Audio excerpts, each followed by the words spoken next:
उपनिवेशी भारत के दिल में जब लाखों लोग मौन और भय में जी रहे थे, पंजाब का एक युवा लड़का विद्रोह की आग के साथ बड़ा हो रहा था। वह लड़का था भगत सिंह, एक नाम जो ब्रिटिश साम्राज्य के तोपों से अधिक जोर से गूंजेगा। 28 सितंबर 1907 को जन्मे ऐसे परिवार में जहां देशभक्ति नहीं सिखाई जाती थी बल्कि हवा की तरह सांस ली जाती थी, वह वीरता की कहानियों से घिरा हुआ बड़ा हुआ। उसके पिता और चाचा पहले से ही स्वतंत्रता सेनानी थे और युवा भगत सिन्हा उनकी कहानियों को सुनकर अपनी मातृभूमि की सेवा करने की तीव्र इच्छा जताते थे। सिर्फ 22 साल की उम्र में उसने जलियांवाला बाग हत्याकांड की परिणति देखी और रक्त से सनी धरती ने उसकी किस्मत को हमेशा के लिए बदल दिया। उस दुखद बाग में खड़े होकर उसने मिट्टी की एक मुट्ठी उठाई, इसे अपनी ललाट पर लगाया और चुपचाप प्रण लिया, मैं ब्रिटिशों को भारत से बाहर निकालूंगा। जब दूसरे बच्चे खेल रहे थे, भगत सिंह ने क्रांति, न्याय और बलिदान पर किताबें पढ़ते थे। वे लेनिन, गैरिबाल्डी और आयरिश क्रांतिकारियों जैसे विश्व नेताओं की प्रशंसा करते थे, जो ये विश्वास बताते थे कि स्वतंत्रता को मांगा नहीं जाना चाहिए बल्कि छीन लिया जाना चाहिए। अपने किशोरावस्था के वर्षों तक वह क्रांतिकारी समूहों में शामिल होकर ब्रिटिश उत्पीड़न के खिलाफ उग्र लेख लिख रहे थे। उसकी कलम एक हथियार बन गई और उसकी सोच तलवार से भी तेज। लेकिन लाला लाजपत राय के ब्रिटिश अधिकारी जेपी गर्ब सॉन्डर्स द्वारा आदेशित निर्मम पुलिस लाठीचार्ज से मौत हो गई जब भाग्य ने उसे और आगे धकेल दिया। भगत सिंह ने इस अन्याय को सहन नहीं कर सके। राष्ट्र रोया, लेकिन उसने सक्रियता दिखाई।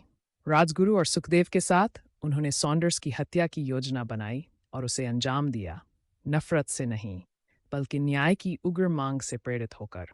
लगभग तुरंत ही भगत सिंह राष्ट्रीय नायक बन गए और ब्रिटिश साम्राज्य ने उन्हें खतरनाक क्रांतिकारी के रूप में चिह्नित किया। फिर भी वह नहीं छिपे।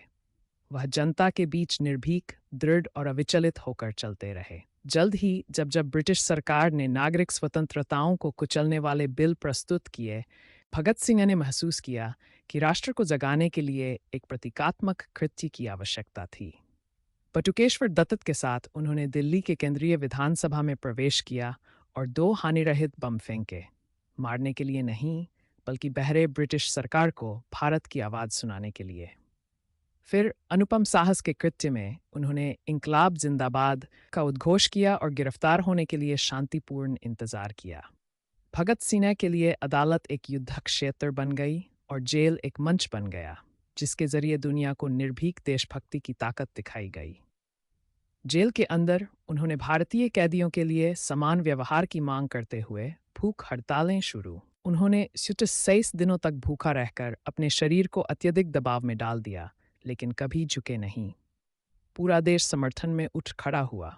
छात्र विरोध किया, मजदूरों ने मार्च किया, महिलाओं ने प्रार्थना की और बच्चे उनके नाम का उद्घोष किया। भगत सिंह एक क्रांतिकारी से अधिक हो गए थे। वह भारत की अदम्य आत्मा का प्रतीक बन गए थे। विवाद और पीड़ा इस समय के दौरान भारत में संघर्ष के तरीकों को लेकर मतभेद थे। हिंसा बनाम अहिंसा। कई लोग मानते थे कि क्रांतिकारी पथ आवश्यक था, जबकि अन्य महात्मा गांधी के शांतिपूर्ण प्रतिरोध के दर्शन का अनुसरण करते थे। जब भगत सिंह, राजगुरु और सुखदेव को मृत्युदंड सुनाया गया, तो राष्ट्र को उम्मीद थी कि सभी प्रमुख नेता अधिक मजबूती से हस्तक्षेप करेंगे। जनता के बड़े हिस्से का मानना था कि गांधी को गांधी इरविन समझौते के दौरान ब्रिटिश पर दबाव डालना चाहिए था। कई लोग सोचते थे कि उन्हें इस समझौते की शर्त के रूप में मृत्युदंड की पुनर्विचार की मांग करनी चाहिए थी। जब इस शर्त को समझौते में शामिल नहीं किया गया, तो इसने गहरे भावनात्मक घाव छोड़े। कुछ लोगों ने अपने को धोखा दिया हुआ महसूस किया, अन्य निराश हुए। कई ने महसूस किया कि उनका हीरो उस समय संरक्षित नहीं था जब उसे इसकी सबसे अधिक आवश्यकता थी। हालांकि ऐतिहासिक दस्तावेज से पता चलता है कि गांधी ने क्षमादान के लिए अपील की थी, हालांकि वह प्रभाव के साथ नहीं जो कि कई लोग उम्मीद करते थे। ये भारतीय इतिहास के सबसे बहसपूर्ण और भावनात्मक अध्यायों में से एक बना रहता है। लेकिन इस सभी बहस के ऊपर एक सत्य खड़ा है। भगत सिंह ने कभी भी सुरक्षा की उम्मीद से नहीं जिया। वह अपनी किस्मत के लिए पूरी तरह तैयार थे। अंतिम दिन जेल में भगत सिंह ने अपना समय लगातार पढ़ाई में बिताया। दर्शनशास्त्र, स्वतंत्रता, क्रांति और मानवाधिकारों पर किताबें उनके छोटे से कोठरी को भर देती थीं। उन्होंने पत्र लिखे जो आज भी किसी के दिल को हिला देने के लिए पर्याप्त हैं। उनकी अंतिम रचनाएं एक ऐसे युवा व्यक्ति को प्रकट करती हैं जो अपने समय से बहुत आगे थे, विचारों में साहसी, कार्यों में साहसी और मृत्यु में साहसी। उसने एक बार लिखा, मैं ऐसा पागल हूं जो जेल में भी स्वतंत्र है। उसकी मुस्कान कभी फीकी नहीं पड़ी, उसका साहस कभी कमजोर नहीं पड़ा, उसका सपना कभी नहीं मरा। विद 3 मार्च 1999 को भगत सिंह, राजगुरु और सुखदेव को फांसी दी गई। गवाहों के अनुसार वे अपनी फांसी की ओर संत की शांति और योद्धा के आत्मविश्वास के साथ चले। उनके अंतिम शब्द थे, ब्रिटिश साम्राज्यवाद मुर्दाबाद। और फिर एक चुप्पी के एक अकेले क्षण में भारत ने अपने सबसे चमकीले पुत्रों में से एक को खो दिया। उनकी मृत्यु के बाद एक राष्ट्र की आत्मा जाग उठी। ब्रिटिशों का मानना था कि उन्होंने एक क्रांतिकारी को फांसी दी। इसके बजाय उन्होंने एक किंवदंती बना दी। पूरे भारत में करोड़ों दिल टूट गए। विरोध प्रदर्शन भड़क उठे। लोग रोए, चिल्लाए और उनके संघर्ष को जारी रखने का प्रण लिया।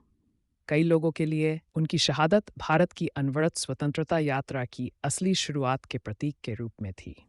भगत सिंह के बलिदान ने एक सोई हुई राष्ट्र की आत्मा को जगा दिया। उनके विचारों ने अनगिनत युवा आंदोलनों, विद्रोहों और देशभक्ति के उठानों को प्रेरित किया। आज भी उनकी शब्द इंकलाब जिंदाबाद पीढ़ियों तक गूंजती है। भारत के लिए उनका संदेश भगत सिंह ने हमें सिखाया कि स्वतंत्रता कभी उपहार नहीं होती।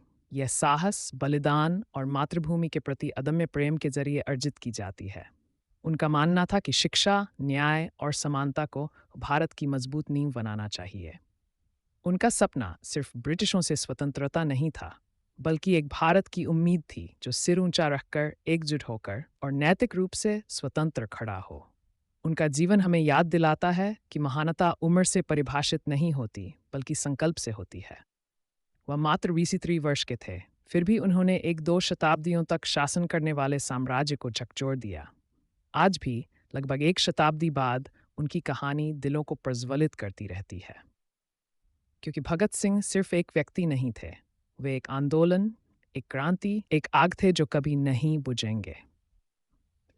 वीडियो समाप्त करने के लिए उन्होंने भारत के लिए मरना नहीं चुना।